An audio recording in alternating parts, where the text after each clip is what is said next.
ગયા છીએ આપણે આપણો માનવનો ઉદ્ભવ કેવી રીતે થયો, આદિ માનવનો કેવી રીતે ઉદ્ભવ થયો, માણસ આદિ માનવમાંથી કેવી રીતે બન્યા એ જોવા માટે ચાલો આપણે વિઝિટ કરીએ.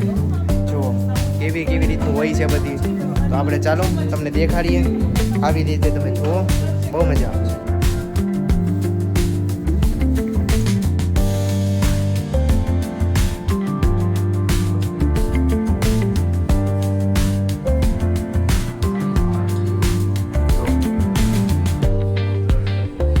માણસનો ઉદ્ભવ થાય કેવી રીતે, આપણો જે જન્મ કેવી રીતે થાય બતાવો છે. આ એક ટાઈપનું સાયન્સ સિટી છે. બહુ મજા આવે.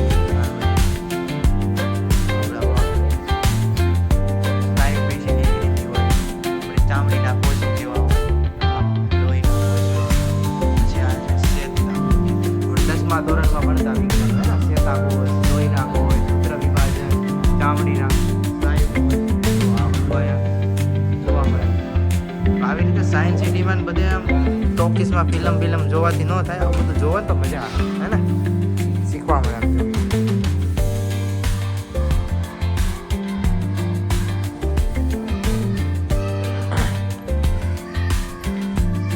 સ્નાયુઓ હોય, કયા સ્નાયુને શું કહેવાય, કયા માણસને શું કહેવાય, એ માટેની રીતે છે.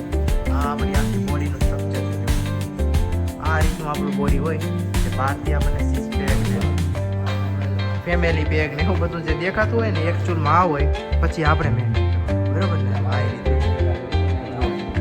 જોઈ શકો છો તમે. આપણું ઓરિજિનલ શરીર હોય, આમાં કઈ રીતની બધી વસ્તુ હોય. આ જુઓ છે ને, આ આપણી બોડી આ ટાઈપની સ્ટ્રક્ચરમાં લાવવાની હોય. જો આપણે કેટલા બધા ડૉક્ટર પાસે જઈએ, આપણને હાથમાં ઇન્જેક્શન આપે, કઈ જગ્યાએ આપે, કેવી રીતે આવે, આમ જો આપણો હાથ છે.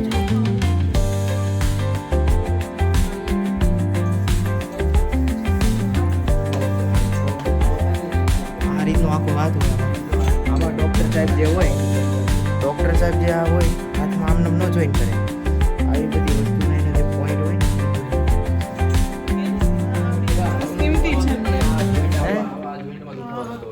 જો આપણને જે પગના દુખાવા થતા હોય, જે ઓલા કેલ્શિયમની કમી થઈ ગઈ હોય, ગેપ રહી જતો હોય, જો આ ટાઈપ આ જે ગેપ દેખાય ને, આ ક્રેક કહેવાય, બરાબર ને. પૂરી ખબર નથી, પણ આ તો બધું અંધારામાં ગોળી મારવા જેવી વાતો છે. આ રીતનો પગ હોય આપણો, આવી રીતના દુખાવા ને એવું બધું જે થતું હોય.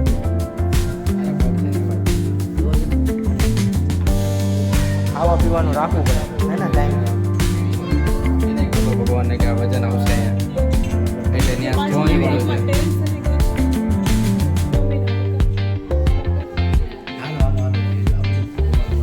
ચાલો હવે આપણે બીજા વિભાગમાં જઈએ, જોઈએ કઈ રીતનું હોય ત્યાં, ને. ઓહો, આપણો હૃદય જે આપણા માનવનું મેન અંગ કહેવાય. જો એ ન હોય તો પૂરું થઈ જાય ને. આવ ખોખું ઓલા જેવું થાય, ખોખું પીવું ને ચોખ્ખું પીવું, બરાબર ને. તો જુઓ આપણે પાછળ આ આપણે આપણું બોડીનું સ્ટ્રક્ચર છે. આ જગ્યાએ આપણું બોડી મતલબ ડાબી બાજુ આપણી મુઠ્ઠી જેવડું હોય. જે આપણે ભણતા ત્યારે એવું બધું આવતું, હે ને. જુઓ આ શું છે, પિત્તાશય હોય. આપણું પિત્તાશય શરીરમાં કોઈ જોયું ન હોય, પણ આવી રીતે જે ડેમો બનાવેલા હોય એમને આપણે જોઈએ. જો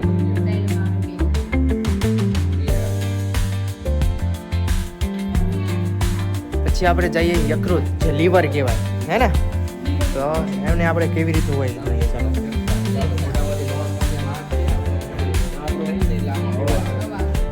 હવે આપણે શ્વાસ લઈએ, બધા બીડીઓ પીતા હોય, સિગરેટ પીતા હોય, ધુવાળા નીકળતા હોય, પણ એ જાય ક્યાં? ફેફસામાં. તો ફેફસા કેવી રીતનું હોય ખબર છે? ચાલો જોઈએ આપણે. આવું સારું મસ્ત મજાનું હોય ફેફસા, ને એમાં આપણે બીડીઓ સિગરેટ નાખીને પીએ, કેવું થાય? તો મજા આવે ને. એની કરતાં જો આવું હોય ચોખ્ખું તો મજા આવે, હે ને. આ છે આપણું મેન હાર્ટ, હૃદય, બરાબર ને. રીલ્સ બિલ જોવામાં જે હાર્ટ આવે આ નહીં, આ ઓરિજિનલ વર્લ્ડ હોય, બરાબર ને. આ બધાની વસ્તુની આપણે ઇમ્પોર્ટન્ટ બોડીમાં કેવી રીતનું હોય, કેટલું હોય, કહો તો. હૃદયનું આપણું ઇમ્પોર્ટન્ટ શું હોય આપણા શરીરમાં, જો નથી ખબર તો વાંચી લેવાનું, એમાં કંઈ મૂંઝાવાનું હોય. ચાલો થાકી ગયા, જોઈ પી ગયા. આપણું 5Dમાં જોયું હતું ને,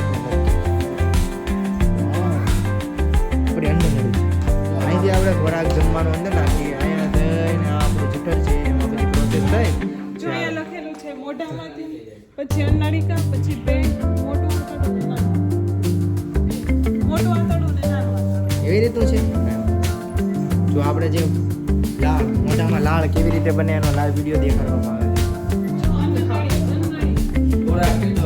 છે. જો આપણે ખોરાક પેટમાં જાય છે. જો આ હવે અંદર જઠર છે. જઠર પછી આપણે જો આની અંદર એસિડ જે આપણે ભણતા ત્યારે આવતું એસિડ જે ખોરાકને આપણે ફિલ્ટર કરવાનું કામ કરે. ખરાબ ખોરાક હોય તો કરી જાય. પાચક ઓજરી જો ઓજરી છે ને સંકોચાઈ જાય ખાતા ન હોય તો આ સંકોચાઈ જાય એટલે આપણને ભૂખ ન લાગે. જો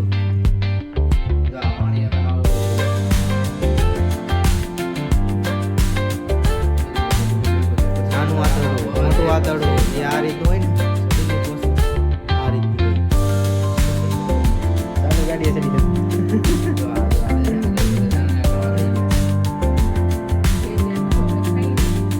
એટલે ચાવીને ખાવું બહુ ઇમ્પોર્ટન્ટ છે તો આટલી બધી પ્રોસેસ થવામાં વાર ન લાગે.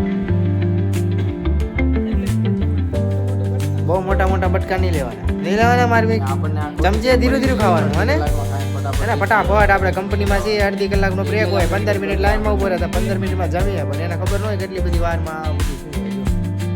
કેટલી પ્રોસેસ થાય આ તો ખાલી જયમાં અંદર શું થાય આપણને ખબર ન હોય બરાબર ને આવી રીતે ધીરું ધીરું થાય ફટાફટ વાર ન લાગે. આપણે મોટા મોટા માર્કેટ ચાવવું પડે જરૂરી છે. ચાવવું જરૂરી છે. જો આ આપણા મોઢાનું લઈને આ છે આપણું પાચન તંત્ર. પાચન તંત્ર એટલે આપણે જે કહીએ ને નાનું આંતરડું મોટું આંતરડું આ ટાઈપનું હોય આપણે બોડીમાં. હવે આપણા બોડીમાં જે ઉત્સર્જન યંત્ર કિડની કિડનીનું સ્ટ્રક્ચર બોડીમાં આ ટાઈપ શરીરમાં આમ જોવા જઈએ ને તો ગડબડ ગોટાળા જ હોય. આ તો ડૉક્ટર ભગવાનનું સ્વરૂપ કહેવાય એટલે આપણે માનીને એની પાસે જઈએ છીએ બરોબર ને. બાકી એટલા બધા બોડીમાં એટલા બધા વસ્તુ હોય કેમ ખબર કઈ નળીમાં કયું નાખવું હે ને. જો તો બધી પરવાળાની. હવે આપણે જોઈ રહ્યા છીએ આપણું મગજ. મગજ કહેવાય એવડું મોટું મોટા મોટા વાળ હોય પણ બહારથી હે ને અંદરથી કવડું એવું હોય.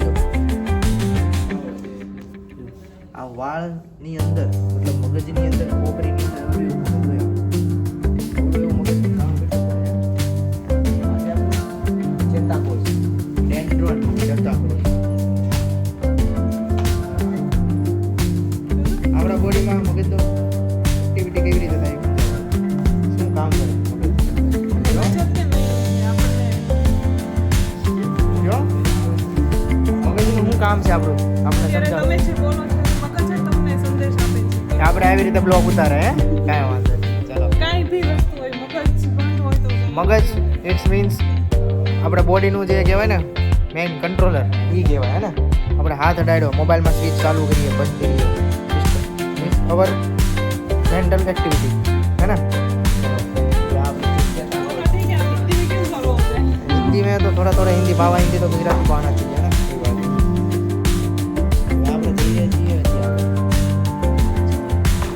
આપણું બોડી છે એની અંદર કેટલી વાયર છે પ્લાસ્ટિકના રબરના વાયર જેવી વસ્તુ હોય છે જેને આપણે ચેતા તંત્ર સંવેદી તંત્ર આપણને કંઈક વાગે દુખે તેને સંવેદન તંત્ર કહેવાય. ચેતા તંત્ર એ બધાની વસ્તુ કેવી રીતે ઇમ્પોર્ટન્ટ કઈ રીતનું કામ કરે ને એ બધું અહીંયા દેખાડવામાં આવેલું. આપણે જે ગરમ મતલબ આપણને કંઈ તીખાર અડી ગયો હોય દિવાળીમાં અડી ગયો હોય અગરબત્તી અડી ગયો હોય તો કેવી રીતે એનું સેન્સ થાય નહીં. હવે એક મસ્ત વસ્તુ આપણે દેખાડીએ ને એ વસ્તુમાં ઇમ્પોર્ટન્સ જોવા જેવી છે. આપણે આદિમાનવ હતા. આદિમાનવમાં જો આપણી પાછળ છે સૌથી પહેલાં આપણો આ ટાઈપનો દેખાવ હતો. પછી પેઢી આવતા ગયા કેટલું આવતા ગયા એ તો હવે જોવું પડશે એક વાર. પણ લાસ્ટમાં આપણે આ સિચ્યુએશન આવીને પહોંચી હતી ને. તો આપણે જિંદગીની કદર કરવી જોઈએ એટલી ખબર પડે આમ. એટલો બધું આપણે મતલબ સહન કર્યું હોય આ ટાઈપના દેખાતા હોય તો હવે કેવી રીતનું હોય આપણે જોવું જોઈએ ને. તો ચલો અહીંયા પાછી નવી વસ્તુ આવી છે ભાઈ શું છે ડીએનએનું માળખું. તો આપણા શરીરમાં જે ડીએનએ હોય હે ને